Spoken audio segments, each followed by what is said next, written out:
For the past 2 weeks, we've been talking about the spiritual discipline of Bible study, and this week we've looked at how the practice of exegesis helps us to understand the Bible in the context that it was written, so that we can make sense of it and find practical ways to apply it to our own lives. Because if we try to understand the Bible as if it was written in our time, in our particular culture, we have a good chance of misunderstanding it.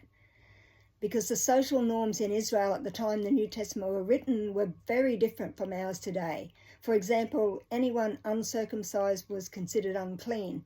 Women were expected to be submissive to their husbands. It was okay to have slaves, and people would sometimes have to sell family members to creditors. Jews didn't associate with Samaritans and wouldn't even enter the homes of Gentiles, which is why it was such a big deal for the Apostle Peter to go and enter the house of Cornelius. You are probably aware that the Old Testament was written in Hebrew and the New Testament was written in Greek, and both have been translated from Hebrew and Greek into the English and other translations. But translation can be difficult from the original languages, and subtle nuances can be lost in translation. For example, there are a number of Greek words for love: agape, philia, eros, pragma, etc., whereas in the English translation of the Bible, it's simply love. A classic example is the last chapter of the Gospel of John, when Jesus reinstates Peter after Peter has denied him 3 times. In our English translations, Jesus asks Peter 3 times, "Peter, do you love me?"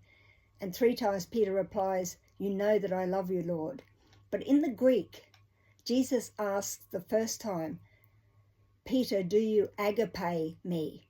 And agape love is a selfless love that is willing to lay down basically its life for the other person. But Peter replies, "You know that I philo you." And philo love is the love of a friend. I have a warm, friendly feeling toward you. The second time is the same. Jesus asks, "Do you agape me?" And Peter replies, "You know that I philo you." But the third time, Jesus asked Peter, "Do you philo me?"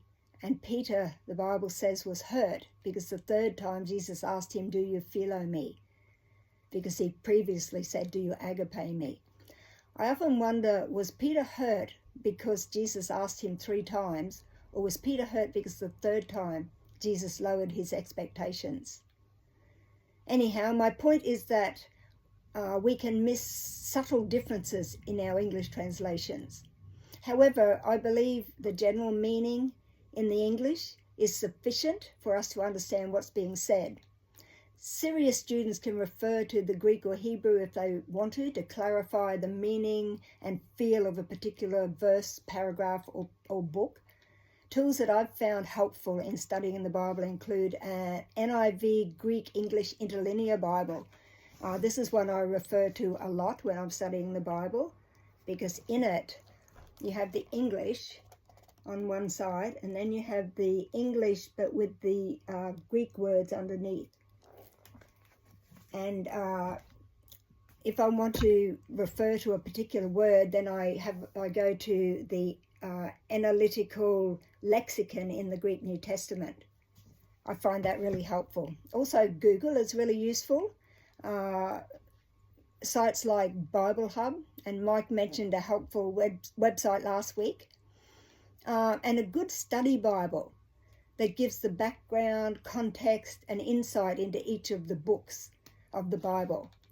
If you're a more serious student, it might be worth enrolling in a subject on biblical Greek or Hebrew. It's actually very useful.